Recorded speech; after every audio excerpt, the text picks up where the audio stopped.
3-4 गाड़ियों में हमारे जो सिपाही जो है उतर रहे हैं, मैं देख रहा हूँ। और जो वो लोग जो नारा लगाने वाले हैं, हम क्या चाहते हैं आज़ादी, वो उन गाड़ियों पे चढ़ रहे हैं। ये आप देख रहे हैं? मैं देख रहा हूँ ना, मैं एसएसपी हूँ, मुझे देखना है।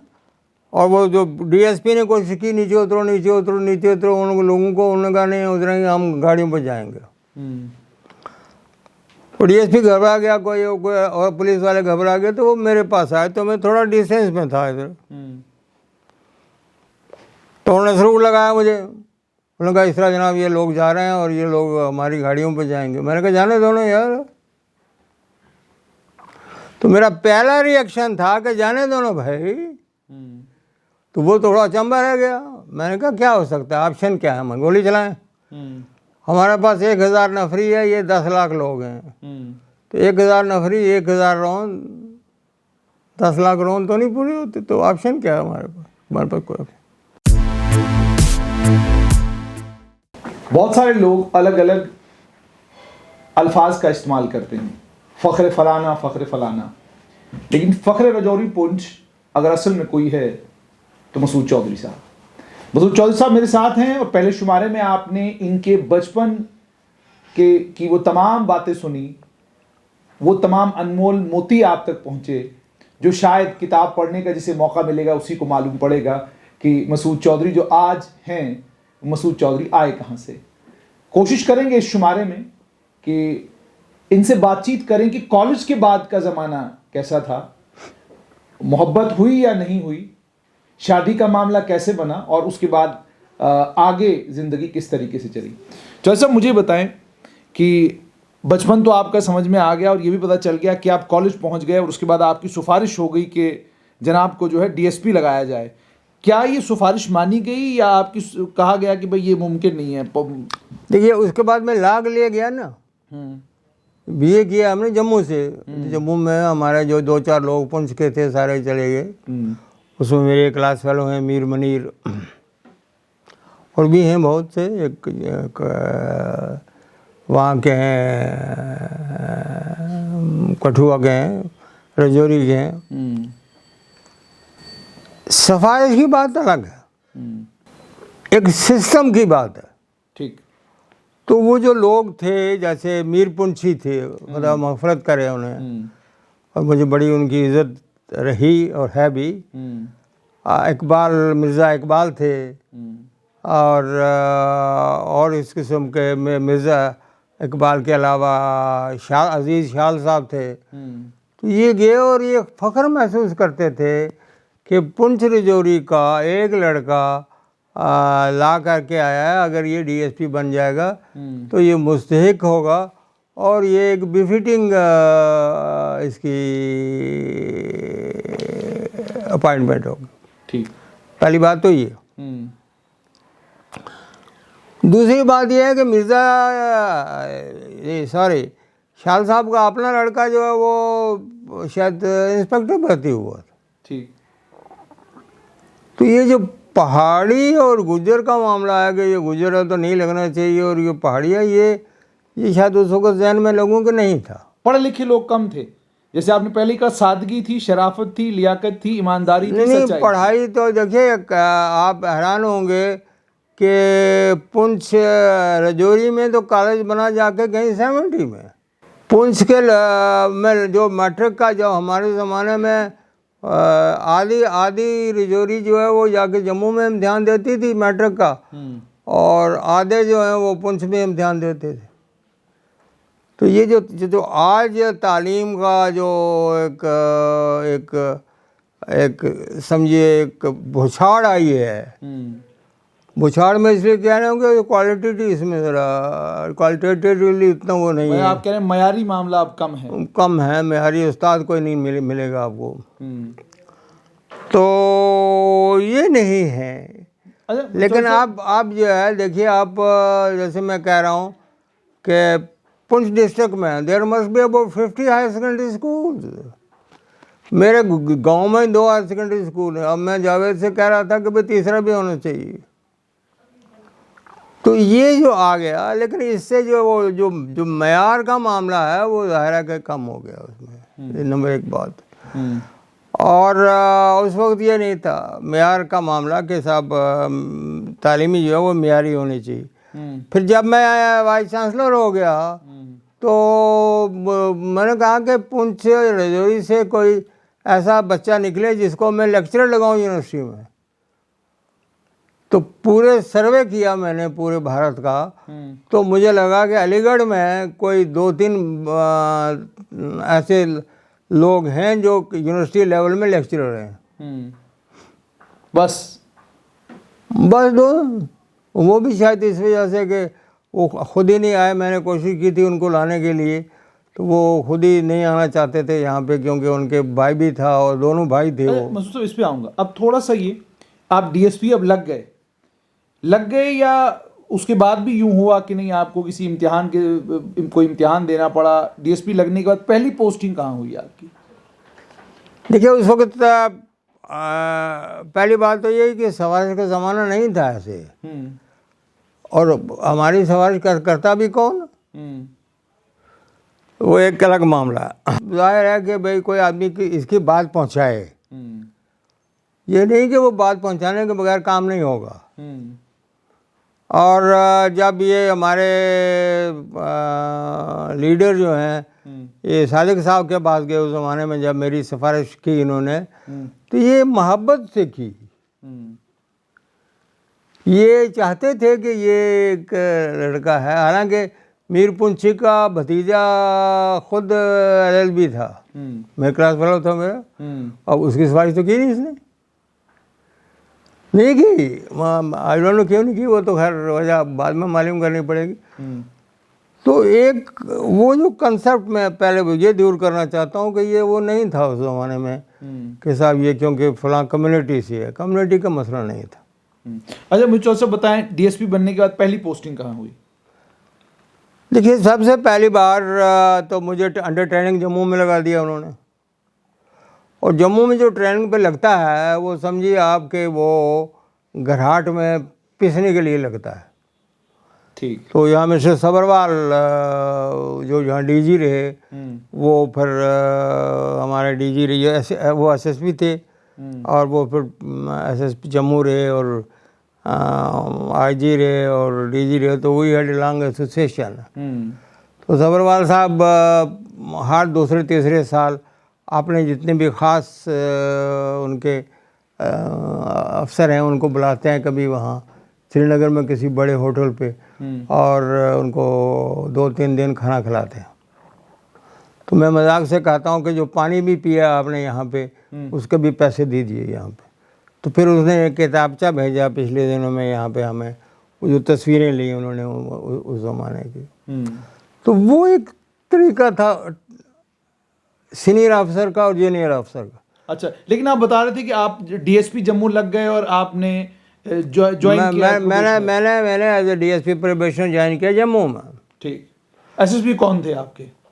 जी, एसएसपी कौन थे आपके, और किस मुंशी के हाथों से आपने वो रोजनामचा भरना सीखा? और नहीं, वो बेसिकली उस ज़माने में यहाँ पे जो लोग थे बड़े काबिल किस्म के लोग, वो काबिलियत का मेयार ही डिफरेंट था। शरीफ हुसैन शाह साहब एक डीएसपी हुआ करते थे यहाँ पे, ये फतेह हुसैन शाह काजमी एक एसपी रिटायर्ड हैं उनके छोटे, एक मिस्टर काजमी एक वकील हैं जमील काजमी, उनके वालिद। तो वो वहाँ पे यहाँ पे एक डीएसपी थे, और इस किस्म के दूसरे लोग जो बहुत ही एफिशिएंट किस्म के। और वो तो आपके उस्ताद कौन थे जो जिन्होंने आपको तमाम चीज़ें बताई, गुड़ सारे पुलिस असल में यहाँ मैं थोड़ी सी लालच से काम लूँगा। मैं खुद एक तो लॉ ग्रेजुएट था और पोजीशन होल्डर था। अच्छा। फिर उर्दू जानता था। तो जो मैंने ट्रेनिंग की फिलौर में वो रिलेटेड थी लॉ, वो रिलेटेड थी उर्दू। तो मुझे कोई दिक्कत ये नहीं हुई कि जानने की, हालांकि वहाँ पे मेरे वक्त में आपने अच्छा सवाल किया, एक सतीश चंद्र गुप्ता हमारे इंस्पेक्टर थे, सॉरी पृथ्वीराज शर्मा डोडा के एक हमारे सब इंस्पेक्टर थे, और भगत हरिचंद यहाँ पे अभी हैं, रिटायर्ड एसपी, वो यहाँ एसपी थे। तो इस किस्म के बड़े तेज किस्म के लोग। अच्छा, इनके अंडर आपने काम किया? अंडर तो नहीं मैं कह सकता, मैंने ट्रेनिंग की। अच्छा। लेकिन वो मेरी काबिलियत के मोतरफ ज़रूर थे कि भाई ये आदमी जो है इसको शायद हमारी ज़्यादा ट्रेनिंग की ज़रूरत नहीं है। और पूरी उम्र मेरे साथ रहे वो, और साथ दिया उन्होंने, और हमने कॉपरेशन से काम लिया। और आज भी सब यहाँ आपको रोककर आपसे कता कलामी के लिए माफ़ी चाहूँगा। अक्सर और बेशतर ये कहा जाता है कि पुलिस में जब आप भर्ती हो तो सब ये सीनियर समझाते हैं कि भाई ज़्यादा फुर्ती मारने की कोशिश मत करना, ठीक है। आपने हमेशा ही याद रखना है आप सबॉर्डिनेट हैं, ये आपके उस्ताद हैं, तो आपने वो सबॉर्डिनेशन जो है मुकम्मल तौर पर सीखनी है। अगर आपने, क्योंकि मैंने देखा बड़ी बार पुलिस के प्रेस नोट आते हैं, काम बेचारे थानेदार ने किया होता है लेकिन नाम एसएसपी तक का लिखना पड़ता है उसमें। तो ये कोई आपको भी गुर किसी ने दिया या नहीं? मेरे ख्याल में कुछ चीज़ें तो महज कहानियाँ हैं। मैं अगर ये कहूँ, और आप किसी से भी पूछेंगे कि मसूद चौधरी का उस्ताद कोई नहीं था। कोई भी नहीं? मसूद चौधरी सबका उस्ताद था जी।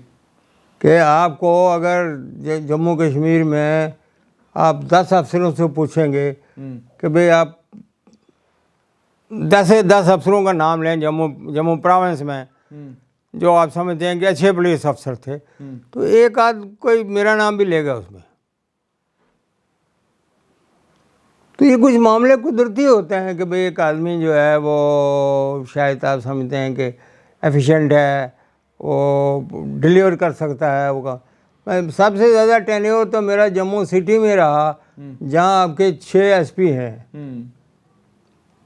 अब दुनिया हैरान हो जाएगी कि मैं आई वॉज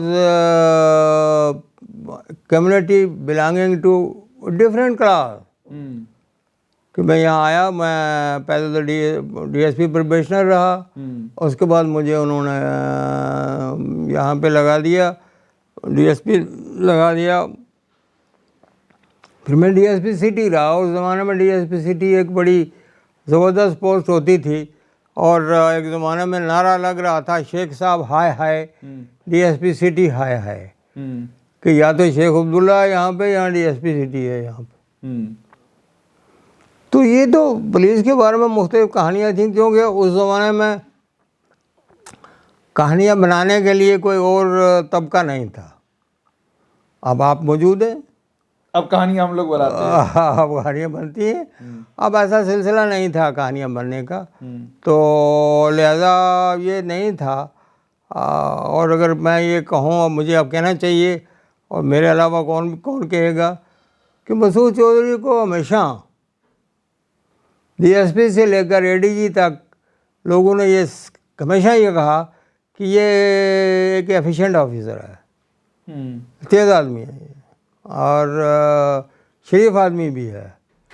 और सबसे बड़ा जो मैं अपने लिए एक समझता हूँ कि भाई मेरे लिए एक क्रेडिट की बात है, वो ये कि जब गोपाल शर्मा जो मेरे साथ जिन्होंने काम किया, वो प्रोबेशनर थे, और फिर जब वो एज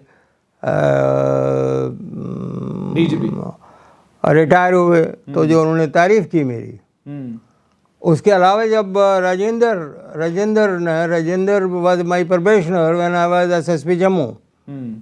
क्या राजेंद्र? यहाँ जम्मू का था ना, ये वाज। हाँ, तो ये जो हैदराबाद के, तो इसने तकरीर की, तो मैं इसके उस फंक्शन में गया नहीं, मुझे कार्ड नहीं मिला। तो आई फेल्ट कि भाई देखो ये मेरा शागिर्द था और इसने कार्ड नहीं भेजा, हालांकि उसका कसूर नहीं, कार्ड तो उसने नहीं भेजना था, कार्ड तो भेजना था जिन्होंने बुलाया है। तो इसने तकरीर की वहाँ पे राजेंद्र ने, और वो तकरीर रिकॉर्डेड है। इसने ये कहा कि जब मैं यहाँ आया तो मैं सूरी साहब को मिला, सूरी वाज सीनियर ऑफिसर आई पे। उसने कहा तुमको कुछ काम सीखना है या खाली लफंडबाजी करनी है इधर? ठीक। उसने कहा क्यों जी, मैंने काम सीखना है, मैंने पुलिस अफसर बना। उसने कहा अगर तुम वो पुलिस अफसर बना है तो मसूद चौधरी है वो बैठा हुआ वो उस कमरे में। जाओ, आपको उसको अपना गुरु मानो तो तुम एक अच्छे पुलिस अफसर के यहाँ से निकलोगे, कामयाब होकर निकलोगे। तो अगर तुमने खाली ऐसे ही वक्त ज़ाया करना है तो जो मर्जी करो। ये मेरी गैरहाजिरी में कहा उसने। और जब कहने लगा आज मैं रिटायर हो रहा हूँ 35 साल के बाद, और मुझे लगता है कि साहब सूरी साहब ने जो लफ्ज़ मेरे लिए कहे थे वो 100% दुरुस्त थे, और वाकई मसूद चौधरी साहब जो है वो इस लीडरशिप प्रोवाइड करने के काबिल थे। मैं आऊँगा कि आपने अपनी कौम की कितनी खिदमत की, उस पर बाद में आऊँगा, लेकिन पहले आपसे ही जानूँगा कि जब जम्मू कश्मीर रियासत थी तो हालात ऊपर नीचे होते रहे, और आप जिस दौर की बात कर रहे हैं वो दौर है जिस दौर के बाद शेख मोहम्मद अब्दुल्ला जो है वो गिरफ्तारी से बाहर आए, दोबारा जम्मू कश्मीर के वो चीफ मिनिस्टर बने, फिर उसके बाद यहाँ पर टेररिज्म जो है जम्मू कश्मीर पर उसने दस्तक दी। मसूद साहब, शेख अब्दुल्ला के दौर से लेकर 1999 तक के दौर को जब आप याद करते हैं तो कुछ ज़रूर ऐसे वाक़ात होंगे जो आपके जहन में एकदम आते हैं, फ़लाँ वक्त ये हुआ था और मेरा वहाँ पर ये रोल था, या फ़लाँ वक्त ये हुआ था वहाँ मैंने ये किया था। कुछ है ऐसी, कुछ यादें हैं ऐसी 1975 से लेकर ठीक 1999 तक? देखिए, मेरी इस किताब में एक किस्सा दर्ज है कि मुझे कश्मीर में तो कभी पोस्टिंग हुई नहीं, और जो ही ये इमरजेंसी स्टार्ट हुई तो मुझे उन्होंने एसएसपी श्रीनगर लगा दिया। अच्छा, 1999 में जब ये हालात ख़राब हुए? हाँ। Masood Chaudhary was air draft, had no idea of Kashmir शहर, कश्मीर सिटी। कभी नहीं गए थे आप? नहीं, ऐसे ही कभी बाजवान खाना गया होगा, अदरवाइज नहीं। तो मैं नगीन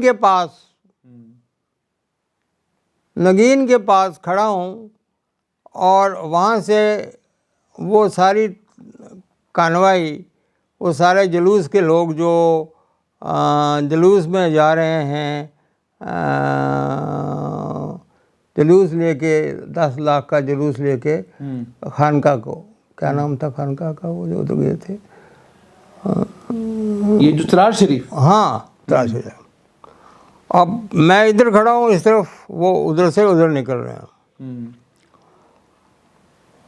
3-4 गाड़ियों में हमारे जो सिपाही जो है उतर रहे हैं, मैं देख रहा हूँ, और जो वो लोग जो नारा लगाने वाले हैं हम क्या चाहते हैं आज़ादी, वो उन गाड़ियों पे चढ़ रहे हैं।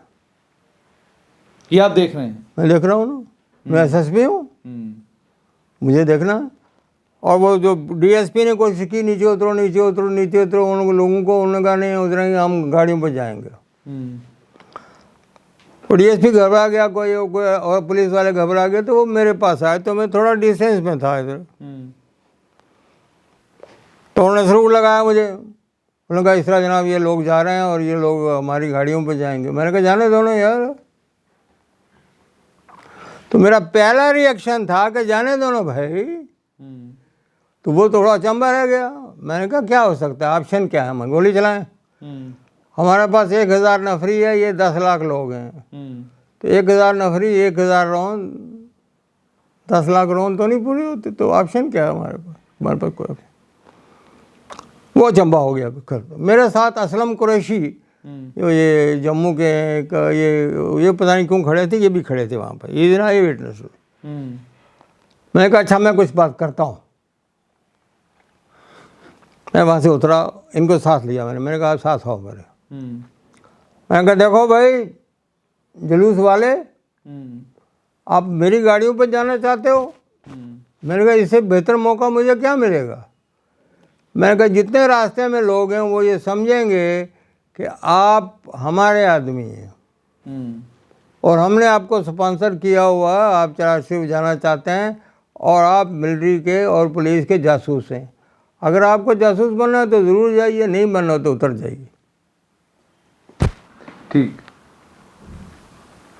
मैं ये क्या के अभी खड़ा था तो लड़कों ने उतरना शुरू किया, और 1 2 3 4 5 6 7 तो 3-4 गाड़ियाँ जो है खाली हो गई। मैंने कहा आइंदा गाड़ियाँ रास्ते में मत लगाना, दफ़ा हो जाओ यहाँ से। तो ये the confidence the police had the confidence the SSP had and the way he used to handle situation. मेरा मामला ये था। कितनी देर मसूद साहब आप वहाँ पर रहे? मैं 1 साल पूरा। 1 साल कश्मीर में रहे। फिर वापस जम्मू आए? मैं उसके बाद विजिलेंस में आ गया। पर हाँ, फिर आप विजिलेंस में आ गए। गया। अरे कभी जाहिर सी बात है हुकूमत के साथ भी किसी वक्त जो है पुलिस वालों की ठन जाती है, लग जाती है किसी वक्त। कोई मामला ऐसा बना आपकी पूरी कैरियर में जहां आपकी किसी मिनिस्टर के साथ या हुकूमत में किसी आला ओहदे पर बैठे हुए किसी आदमी के साथ आपकी लग गई हो कि भाई मामला तो आप ये बात जो कह रहे हैं ये तो गलत है? अक्सर कुछ मिनिस्टर मुझे नहीं पसंद करते थे। वजह क्या? कि मैं गुजर हूँ। अच्छा, ये भी मामला था? नहीं, ये तो मैं वैसे थोड़ा दिल लगी से आपसे कह रहा हूँ कि लेटली जब मैं DIG AIG उसी ऊपर हो गया तो ये मामला कुछ कैबिनेट में सुलगने लगा। मसलन जब मुझे IG जम्मू लगाना था या IG कश्मीर लगाना था तो किसी नॉन गुजर नॉन मुस्लिम, ये कहा जाता है, अल्लाह बेहतर जानता है, ने ये रेज किया कि नहीं साहब ये तो बड़ा कट्टर गुजर है और इसको नहीं लगाना चाहिए। मैंने सुना, अब कहाँ तक दुरुस्त है कहाँ तक नहीं है, लेकिन किसी कश्मीरी ने, मतलब कश्मीर के उसमें तो चौधरी रमज़ान साहब हैं और जितने भी कश्मीर के जो हैं उनके बारे में, किसी के बारे में ऐसी कोई बात नहीं, किसी जम्मू वाले के बारे में ऐसी कोई बात नहीं। लेकिन जम्मू वाले और कश्मीरी और इनके दरमियान एक कौम है, उनमें किसी के बारे में उन्होंने कहा कि नहीं साहब वो नहीं चाहते थे कि मसूद चौधरी जो है जम्मू में लगे या वहाँ लगे। और उन्होंने फिर मेरी मुखालफत उस वक्त भी की जब मैं वाइस चांसलर लगना चाहता था कि भाई ये पता नहीं सब गुजरों को भर्ती कर देगा। और ये मुझे उनसे कोई तकलीफ़ नहीं हुई ना मैंने उन्हें दी अपने आप को। और ये है कि वो ये था, ये मामला हुआ। अदरवाइज़ कभी किसी कैबिनेट मिनिस्टर ने मेरे मामलात में दखल नहीं दिया और मुझे हमेशा इज़्ज़त से देखा, मेरा एहतराम किया और मेरी बात को तवज्जो से सुना।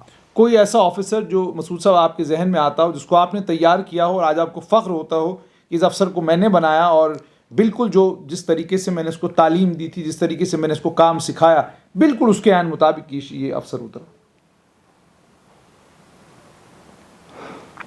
देखिए, आप यकीन मानिए कि मैंने जब भी मेरी पोस्टिंग हुई मैंने अपने आप को वॉलंटियर किया कि मुझे एकेडमी में प्रिंसिपल लगाया जाए, एकेडमी में डायरेक्टर लगाया जाए, एकेडमी में डायरेक्टर जनरल लगाया जाए। ठीक, मैं चाहता था कि मैं एकेडमी में लग के जो मेरे वहाँ बच्चे ट्रेनिंग करेंगे वो मेरे हाथ से ट्रेंड हो जाए, ये मेरी ख्वाहिश थी। और अक्सर मेरे जो सीनियर लोग थे वो मुझसे नाराज़ होते थे कि तुम क्या ये खुडे लाइन लगना चाहते हो? ऐसे खुडे लाइन समझा जाता है। हाँ, और मैं आई वॉलंटियर जब यहाँ बचन थे तो मैंने कहा कि मुझे आप अकेडमी में गुरबचन जगत थे तो मैंने वॉलंटियर किया। वो भी चाहते थे दिल से लेकिन बोलते नहीं थे। तो मैंने कहा मुझे आप डायरेक्टर लगा है वहाँ पे। और मेरे साथ 2 बैच ने ट्रेनिंग की हुई है जिसमें आपके ये रफ़ीकी भी हैं। आपके रफ़ीकी इसलिए कि शायद डोडा गए आप भी और वो भी, अदरवाइज़ मेरे इतने ही हैं वो जितने दूसरे अजीज़ हैं।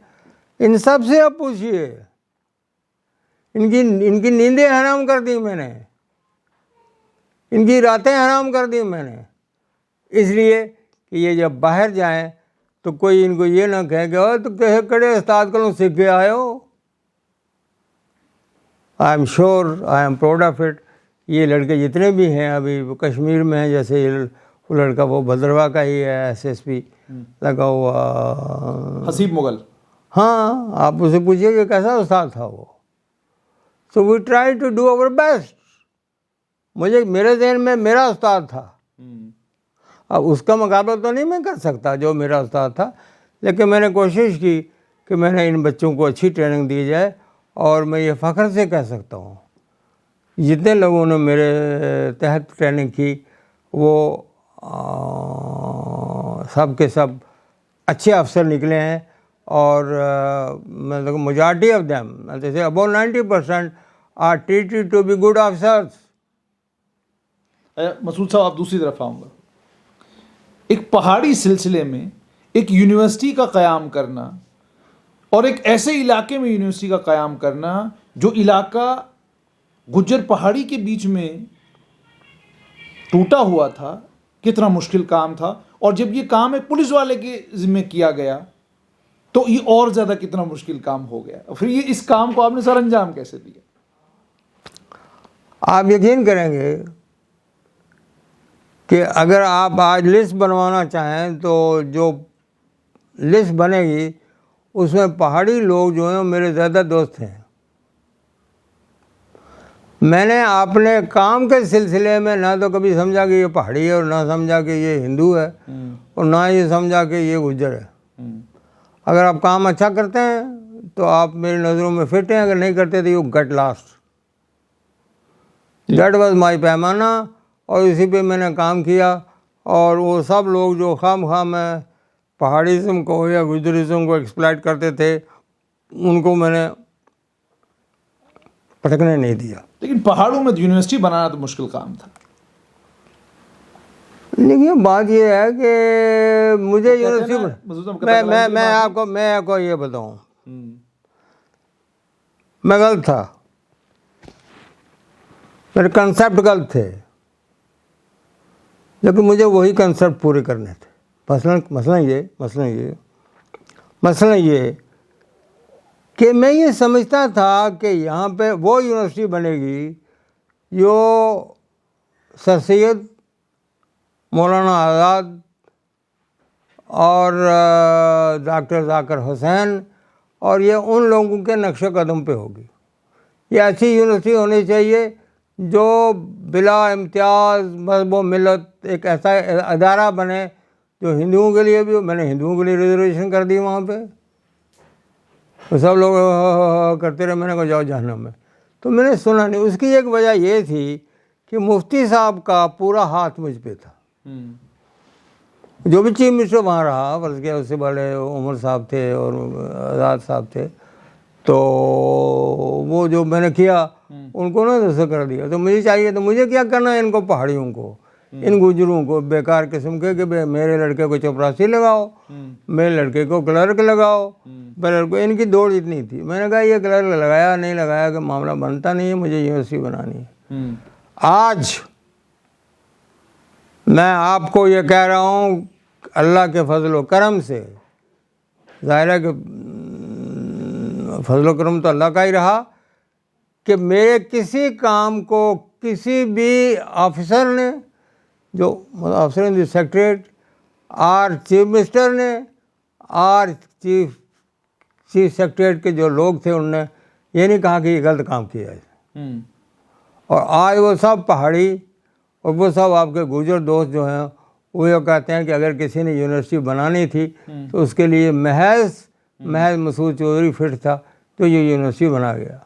कोई इसमें खमोपेच नहीं आए, कोई परेशानियों का सामना नहीं करना पड़ा कि आप यूनिवर्सिटी बनाने जा रहे हैं पहाड़ी सिलसिले में? देखिए यूनिवर्सिटियों की बात कर रहे हैं आप, जहाँ पानी नहीं है, जहाँ आबादी नहीं है, जहाँ पैसा नहीं है, तो फिर मुझे किस लिए? तो मैंने जब ये कहा नईम को कि भाई ये तो ना पैसा है यहाँ पे, ना आबादी है, ना पैसा है, तो कहता तुम्हें किस लिए रखा फिर उधर? फिर ना कभी मैंने उससे पैसा मांगा, ना किसी से पानी मांगा, और ना क्या वो मैनेज्ड। भाई आपको 2-2.5 लाख 3 लाख रुपए तनख्वाह मिल रही है, मकान मिल रहा हो, किस बात का मिल रहा हो भाई? खाना खाने के लिए। हमने मैनेज किया, हमने गवर्नर साहब को लाया और गवर्नर साहब का बस ज़रा इंटरव्यू सुने उनका, जो उन्होंने तो कहने लगे कि तुम ये गुजारा कैसे करते हो? मेरे को मेरे पास तो पैसा कोई नहीं। कहते तुम्हें कितना पैसा चाहिए? मैंने कहा मुझे 3 करोड़ रुपए चाहिए। और कहते किस लिए? मैंने कहा मुझे ये इंजीनियरिंग कॉलेज बनाना है। कहते कैसे? मैंने कहा बैंक से लोन दे दे आप। तो उसने उसी को बुलाया, उन्होंने कहा ये लोन रिलीज़ करो इसको। सब हैरान हो गए कि ये तो लो जाता। तो उसके बाद फिर हमारे जो गवर्नर साहब हैं वो तो कलमा पढ़ते पढ़ते चले गए यहाँ से। तो ये तो क्या आदमी है ये। यानी आपको अगर काम करना है, अगर नीयत आपकी ईमानदारी की है, तो फिर ये तो सब चीज़ें। और आखिरी बात जो मैं आपको बताना चाहता हूँ, जिन्ना साहब द ग्रेट, कि मेरी यूनिवर्सिटी में एक लफ्ज़ का इस्तेमाल जो है वो बंद था, कैद। अब ये लफ्ज़ इस्तेमाल नहीं कर सकते। कैद? आप ये लफ्ज़ इस्तेमाल करेंगे तो आपको यूनिवर्सिटी से निकाल दूंगा मैं। वो क्या लफ्ज़ था कि जनाब ये प्रॉब्लम है। तो प्रॉब्लम का लफ्ज़ आप मेरी यूनिवर्सिटी में इस्तेमाल नहीं कर सकते। उन्होंने कहते फिर क्या करना है ऐसा, क्योंकि फिर आपको सोल्यूशन बतानी है। कहता हमारे पानी नहीं है जनाब, बड़ी प्रॉब्लम है। मैंने कहा तुम ये कहो ना कि तुम्हें 10 टैंकर चाहिए, ये क्यों कह रहे हो कि ये प्रॉब्लम है? तो 10 टैंकर चाहिए। मैंने कहा 12 टैंकर अलॉट कर दो इनको, जाओ। That was the only issue. किताब में भी लिखा हुआ है, बार बार लिखा साहब ने, कि अब आपने प्रॉब्लम का लफ्ज़ लिया नहीं कि वाइस चांसलर पीछे पड़ा नहीं आपका। मैं कहा मैं किस लिए हूँ भाई, इतनी तनख्वाह मुझे किस लिए मिल रही है, इतने मराद मुझे किस लिए मिल रहे हैं। मसूद साहब, एक और परेशानी थी जो मैंने सुना है कि गुजर बकरवाल तबके में लोग पीएचडी नहीं करते, ज़्यादा ग्रेजुएशन पोस्ट ग्रेजुएशन करने के बाद नौकरियां लग जाती हैं तो लोग निकल जाते हैं ग्रीनर पास्चर्स की तरफ, तो कोई इस एकेडमिक सिलसिले में आना ही नहीं चाहता। आपसे ये समझना चाहूँगा, जब आप अपने इस यूनिवर्सिटी के लिए स्टाफ लगे ढूंढने, आप ढूंढने लगे कि भाई अलग अलग शोबे कायम करने, इन शोबों के लिए तो मुझे लोग चाहिए, तो आपको कहाँ से ज़्यादा रिस्पॉन्स मिला? मुल्क भर से तो मुमकिन नहीं था क्योंकि जी स्टेट सब्जेक्ट चाहिए हमें यहाँ पर, तो कहाँ से आपको रिस्पॉन्स मिला? फैकल्टी कैसे आपने वहाँ पर लाई? लोगों को कैसे आपने कन्विंस किया भाई आके यहाँ पढ़ाओ यार? देखिए, पहली बात तो ये है कि मैंने टीचर्स के लिए कोई कैद नहीं रखी। प्रोफेसर एक और जो मेरे डीन एकेडमिक्स थे, वो 40,000 रुपये तनख्वाह लेते थे। कुल 40,000 रुपये? उस वक्त थोड़ा ग्रेड भी कम थे। अरबी का मुझे एक टीचर चाहिए था, अरबी का, वो तमिलनाडु से मैंने लिया। वो कहने लगा मैं 60,000 रुपये लूँगा जी। मैंने कहा येस एक्सेप्टेड, आप आ जाओ। ये बाकी साहब टीचर कहने लगे ये सीनियर आदमी है, ये 40 ले रहा है, आप इंजीनियर में उसको 60 दे रहे हैं। मैंने कहा ये 60 ही मांग रहा है। तो टीचर्स के लिए कोई कैद नहीं, जो चाहा आपको मैंने दिया। आपने कहा हमें साहब शहर से यहाँ आने के लिए कार चाहिए, मैंने कहा दे दो कार। हमें मकान चाहिए, मैंने कहा दे दो मकान। तो you want to get job from somebody, give him a good job to do. So I try to keep teacher happy. मेरे पास कोई पैसा नहीं था, लेकिन टीचरों की तनख्वाह बंद नहीं होने दी। मैंने लोन लिया बैंक से। उसके लिए दिल चाहिए ना। वो कोई हमारा बीच में दोस्त भी थे, उन्होंने कहा कि जनाब ये बाज़ार में जो कंस्ट्रक्शन हो रही है, ये कंस्ट्रक्शन जो हो रही है ये सस्ती हो रही है, पता नहीं इनकी महंगी हो रही है, समथिंग लाइक दैट। यहाँ रेत महंगी ले रहे हैं, रेत रेत रेत रेत रेत महंगी ले रहे हैं, रेत महंगी।